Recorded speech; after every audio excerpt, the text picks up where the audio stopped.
Punto 73. Además de los mandamientos de la ley de Dios, la Iglesia tiene 5 mandamientos. Punto 73.1. En virtud del poder recibido por Jesucristo nuestro Señor, y que recibimos de Él, nosotros, la Iglesia, podemos imponer preceptos que obliguen gravemente a los hombres en orden a un mejor cumplimiento de la ley de Dios. Los mandamientos de la Iglesia no son arbitrarios, no manda, bajo pecado grave, un acto intrascendente. La Iglesia, con esos preceptos, intenta conseguir que los fieles se santifiquen como es debido. Los mandamientos de la Iglesia son de 2 clases. Los 3 primeros mandan que debes oír misa, confesarte y comulgar, pero de esto ya hemos tratado. Para eso puedes ver desde los números 45 al número 61. El 4 manda el ayuno y la abstinencia en los días determinados por la Iglesia. Punto 73.2. El ayuno. El ayuno consiste en hacer una sola comida fuerte al día, pero se puede tomar algo por la mañana y por la noche. En el desayuno se puede tomar, por ejemplo, leche, café o té o un poco de chocolate con unos 60 gramos de pan, churros, torta, etc. En la cena se puede tomar hasta 250 gramos de alimentos. Si te parece esto muy complicado, puedes atender a la norma práctica de algunos moralistas que dicen que quien tiene obligación de ayunar, basta con que en el desayuno y en la cena tome la mitad de lo que tiene por costumbre tomar. Y si lo que se suele tomar es poco, la cantidad que se suprima puede ser menor. Otra norma práctica es que, sumando lo que se toma en el desayuno y en la cena, no llegue a lo que suele tomarse al mediodía. En la comida principal se puede tomar toda la cantidad que se quiera, pero durante el día no debes de tomar nada como comida o bebida que sea alimento. Sí se pueden tomar líquidos, pero no alimenticios como refrescos, café, té y bebidas alcohólicas, y también alguna pequeña tapa, con que éstas suelen acompañarse, aunque sería mejor abstenerse de ella. La abstinencia consiste en no tomar carne, pero no está prohibido el caldo de la carne ni la grasa animal si es condimento, y también se pueden tomar huevos y productos lácteos. Tienen obligación de ayunar todos los católicos que han cumplido 18 años y que no han cumplido 59 años. La abstinencia obliga desde los 14 años cumplidos hasta el final de la vida, y no están obligados al ayuno y la abstinencia los verdaderamente pobres o enfermos y los obreros. Y también las personas invitadas a comidas que no pueden excusarse de comer lo que les sirvan. Tampoco están obligados los que no tienen habitualmente uso de razón. El párroco y algunos confesores pueden dispensar cuando haya motivo suficiente. Son días de ayuno y abstinencia el miércoles de ceniza y el viernes santo, y son días de solo ayuno todos los viernes del año que no caigan en día festivo. La abstinencia de los viernes fuera de la Cuaresma puede ser sustituida por uno mismo, como total o parcialmente, por otras formas de penitencia de piedad o caridad como las limosnas, las visitas a enfermos, el privarse del tabaco, o de espectáculos, o de cualquier otro gusto que te guste, y rezar el rosario, hacer una visita al Santísimo, etc., pero no por una obra obligatoria, como sería, por ejemplo, ir a misa el domingo. Bastaría tener una intención habitual de ofrecer para esto el primer sacrificio u obra de caridad o piedad que se realice. La abstinencia de los viernes de Cuaresma y el ayuno y la abstinencia del miércoles de ceniza y el viernes santo no pueden ser sustituidos por propia iniciativa. No debe considerarse pecado grave cualquier violación esporádica de la ley, pero sí el dejar de cumplirla habitualmente o por menosprecio. Lo importante es el espíritu de la ley. Se trata de que en esos pocos días del año te quedes con un poco de hambre para hacer un sacrificio por nuestro Señor. La observancia sustancial de la disciplina eclesiástica sobre la penitencia es gravemente obligatoria, Pero adviértase que la Iglesia no quiere precisar con medidas y pormenores los límites que determinarían en cada caso la gravedad de las faltas, porque desea que los fieles no caigan en la servidumbre y en la rutina de una observancia meramente externa, y prefiere al contrario que ellos mismos, sin omitir el oportuno consejo, deliberadamente formen su conciencia en cada caso según las indicaciones y el espíritu de la ley, con el sentido de la responsabilidad ante el Señor, que ha de juzgar la sinceridad y la diligencia de nuestras actitudes. Pero sin duda el desprecio y la inobservancia habitual de los preceptos de la Iglesia sí constituirían un pecado grave. La Conferencia Episcopal Española espera que la presente disciplina penitencial adaptada a España sirviese para aumentar en todos el sentido de sacrificio y la autenticidad de una vida sinceramente cristiana y la práctica más personal y consciente de la mortificación y la caridad. El secretario del episcopado francés ha propuesto a los católicos privarse del tabaco o de bebidas alcohólicas un día a la semana como una nueva modalidad de abstinencia. Hacer penitencia es la obligación de todo cristiano, y cada vez que cumplimos con nuestro deber y se lo ofrecemos a Dios, hacemos penitencia.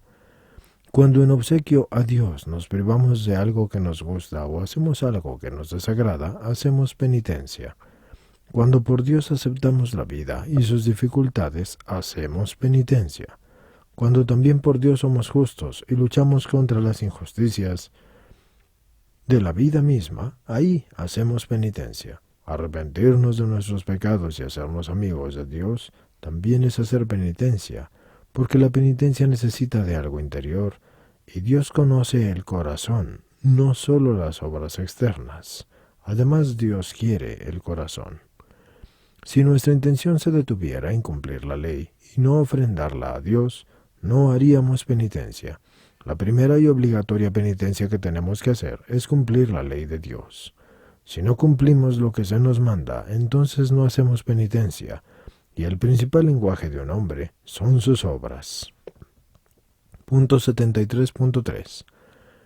El quinto mandamiento de la Iglesia manda que le ayudemos en sus necesidades y en sus obras, y no hay que olvidar que es deber de los fieles atender según las posibilidades de cada uno con su ayuda económica al culto y al decoroso sustento de los ministros de Dios.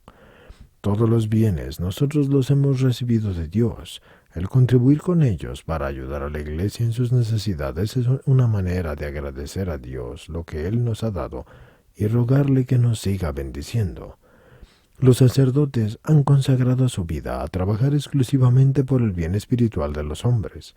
Por lo tanto, de ellos deben recibir así también lo necesario para satisfacer sus necesidades humanas y poder seguir estudiando y estar siempre bien preparados para el desempeño de su ministerio.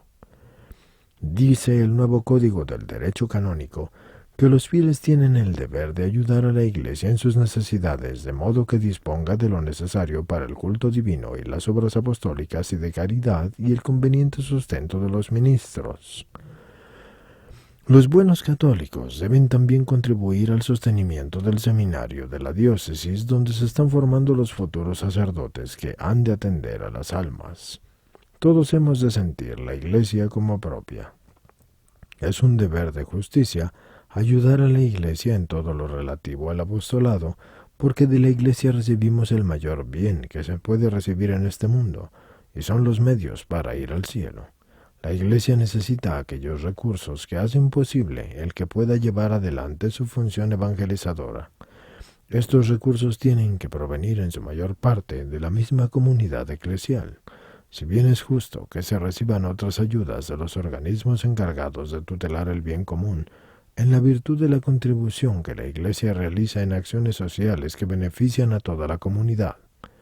Contribuir al sostenimiento de la Iglesia es una obligación moral de todos y de cada uno cuantos la componen. El cuidado de los pobres, la atención a los enfermos y ancianos, la catequesis, el culto, la acción misionera de la Iglesia necesitan unos recursos materiales y con presupuestos muy reducidos se hacen obras admirables por su valor religioso y social, Sería una actitud casi parasitaria la falta de colaboración. No pueden ser unos pocos los que trabajen y aporten y todos los que se beneficien. La ayuda material a la Iglesia no es un simple gesto de largueza, sino una obligación, la de compartir los bienes que se tienen para que sirvan de ayuda para todos. Como en otras naciones, también en España se puede hoy ayudar a la Iglesia, destinando a ella la pequeña parte asignada de lo que hay que pagar a Hacienda.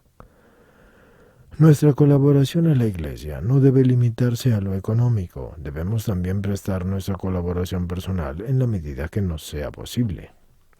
Punto 73.4. Además de estos mandamientos más generales, la Iglesia tiene también otros, como por ejemplo, la prohibición de asistir a escuelas ateas o a centros en los que se enseñen cosas contrarias a la doctrina católica. Los padres católicos que envían a sus hijos a esas escuelas, aunque sea con el pretexto de que enseñan muy bien otras materias profanas, pecan gravísimamente y son indignos de la absolución sacramental por el grave peligro a que exponen a sus hijos. El Concilio Vaticano II recuerda a los padres cristianos la obligación de confiar sus hijos en tiempo y lugar que puedan a las escuelas católicas y de sostenerlas con todas sus fuerzas y de colaborar con ellas en el bien de sus propios hijos. Por eso deben disponer y aún exigir todo lo necesario para que sus hijos puedan disfrutar de tales auxilios y progresar en la formación cristiana a la par que en la profana. Dicen los obispos españoles, la clase de religión en España, carente hoy del debido rigor académico, se ve sometida a un proceso de deterioro que repercutirá negativamente en los aspectos humanos y éticos de todo el marco educativo. Yo leí en el ABC de Madrid en la misma página estos dos titulares. El gobierno socialista margina la asignatura de religión y en Suecia la clase de religión es obligatoria. Los padres tienen el derecho de educar a sus hijos conforme a sus convicciones morales y religiosas. Dice el Catecismo de la Iglesia Católica que los padres tienen el derecho de elegir para sus hijos una escuela que corresponda a sus propias convicciones y los poderes públicos tienen el deber de garantizar este derecho de los padres y de asegurar las condiciones reales de su ejercicio, como lo dijo el Papa Juan Pablo II en su visita a España en 1982. Los padres deben elegir para sus hijos una enseñanza en la que esté presente el pan de la fe cristiana. Los padres tienen la obligación de preocuparse de que sus hijos sean educados en la religión católica y si se desentienden de esto, que no se quejen después cuando sus hijos les salgan torcidos. Así que no te contentes con solicitar la enseñanza de la religión en el colegio de tus hijos. Comprueba lo que les enseñan. Y si les dan gato por liebre, protesta enérgicamente como cualquier consumidor estafado. La Comisión Episcopal de la Enseñanza recuerda que todos debemos exigir que se pueda recibir una educación católica en los centros de enseñanza.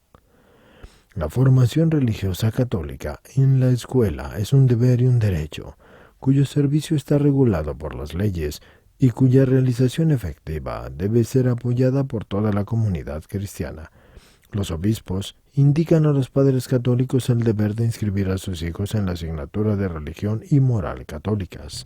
El mismo texto recuerda la obligación de los profesores cristianos de colaborar en la formación religiosa católica de los alumnos cuyos padres han elegido para ellos este tipo de formación. Por último, insisten en el deber de la sociedad y de los gobernantes de respetar el derecho de los padres y de los alumnos en conformidad con los principios de la Constitución española y de los acuerdos internacionales firmados por el Estado español con la Santa Sede en materia de enseñanza. El Consejo Pontificio para la Familia ha publicado un documento en el que dice que los padres deben retirar a sus hijos de los centros donde se enseña una moral sexual contraria a la doctrina de la Iglesia, y otro mandamiento de la Iglesia es que no debes contraer matrimonio opuesto a las leyes de la Iglesia. Punto 73.5. En 1917 se publicó el Código de Derecho Canónico, que sistematiza un cúmulo de leyes eclesiásticas. En 1983 se publica un nuevo Código de Derecho Canónico que actualiza y perfecciona el anterior.